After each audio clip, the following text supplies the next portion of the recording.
દાહોદ જિલ્લામાં અવિરતપણે 3 દિવસથી સતત જે મુશળધાર વરસાદ છે તે વરસી રહ્યો છે।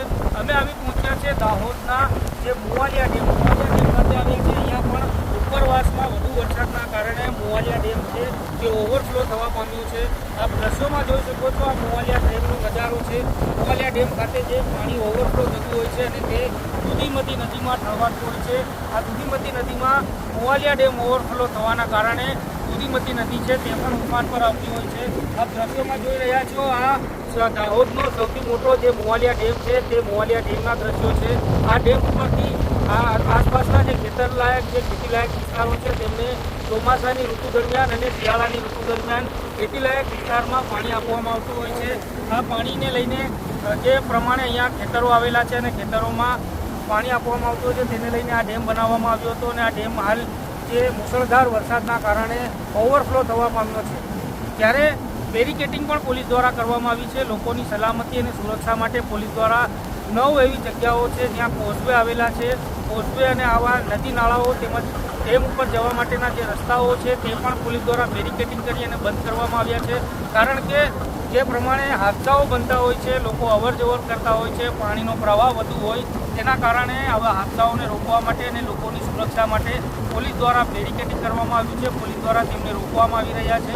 આપ દ્રશ્યોમાં પણ જોઈ શકો છો, તેના લીધે આ પોલીસ દ્વારા બેરિકેટિંગ કરી અને આવા જે ડેમ હોય, કોઝવે હોય તેમજ નદી નાળાઓ હોય ઓવરફ્લો થતા હોય તેવા સમયે તેમને જે અવર જવર કરતા લોકો છે તેમને રોકવામાં આવતા હોય છે। ઘણા લોકો પિકનિક મનાવવા માટે પણ આવા ડેમ અને કોઝવે ઉપર આવતા હોય છે અને ત્યાં બેસી પોતાનો આનંદ લેતા હોય છે, પરંતુ આવી જગ્યાઓ ઉપર જવું સલામતી અને સુરક્ષા માટેની દ્રષ્ટિએ જ જવામાં આવતા હોય છે અને તેના કારણે જ આ જે પોલીસ દ્વારા જે બેરિકેટિંગ કરી અને લોકોની અવર જવર છે તે પણ ઉપરથી પાણીનો પ્રવાહ વધુ જતો હોય તેના કારણે રોકવામાં આવતા હોય છે।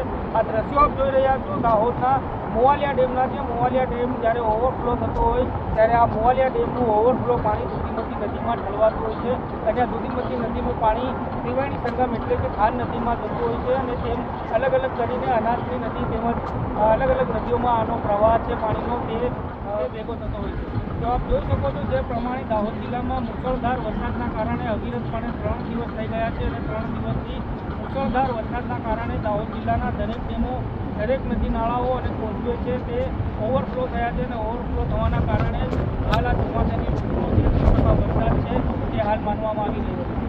આ સતત જે વરસાદ વરસી રહ્યો છે 2 દિવસને કારણે, એને કારણે ઘણી જગ્યાએ નદી નાળાઓ ઓવરફ્લો થઈ રહ્યા છે। એને કારણે જે નાના કોઝવેઓ છે એના પર પાણી જઈ થઈ રહ્યા છે। આવા કોઝવે ઉપર કોઈ જાનહાનિ ના થાય કે કોઈ નુકસાન ના થાય એ માટે અલગ અલગ જગ્યાએ બંદોબસ્ત ગોઠવવામાં આવેલો છે। જે કોઝવે ઉપરથી પાણી વધારે પસાર થઈ રહ્યું છે કે બેરિકેડ મૂકીને પોલીસનો પોઈન્ટ મૂકવામાં આવેલો છે, જેથી કરીને કોઈ માણસ ભૂલથી પણ કોઝવે પસાર કરતી વખતે કોઈ જાનહાનિ કે જોખમનો બનાવ ના બને। સર, અત્યાર સુધી કેટલા કોઝવે આપણે બંધ કર્યા છે? આપણે સિટી છે એમાં 3 જગ્યાએ કર્યા છે અને મારા ડિવિઝન વિસ્તારમાં અલગ અલગ 9 જગ્યાએ બંધ કર્યા છે કે જ્યાં આપણે લાગે છે કે પાણી વધારે થઈ રહ્યું છે। તો આપ જોઈ રહ્યા હતા, દાહોદ જિલ્લામાં તમામ ડેમો, તમામ નદી નાળાઓ અને તમામ નદીઓ છે તે ઉફાન પર છે, કારણ કે 3 દિવસથી અવિરતપણે જે મુશળધાર વરસાદ છે તે ખાબકી રહ્યો છે અને તેના કારણે જ જે ઓવરફ્લો થયા છે ડેમો, નદી નાળાઓ અને તેના દ્રશ્યો આપ જોઈ રહ્યા હતા। તમામ ખબરોથી માહિતગાર રહેવા માટે આપ અમારી ચેનલને યુટ્યુબ ઉપર સબસ્ક્રાઇબ કરી શકો છો, તેમજ ફેસબુક, ઇન્સ્ટાગ્રામ અને ટ્વિટર ઉપર પણ અમારી ચેનલને ફોલો, લાઇક અને શેર કરી શકો છો। ધન્યવાદ।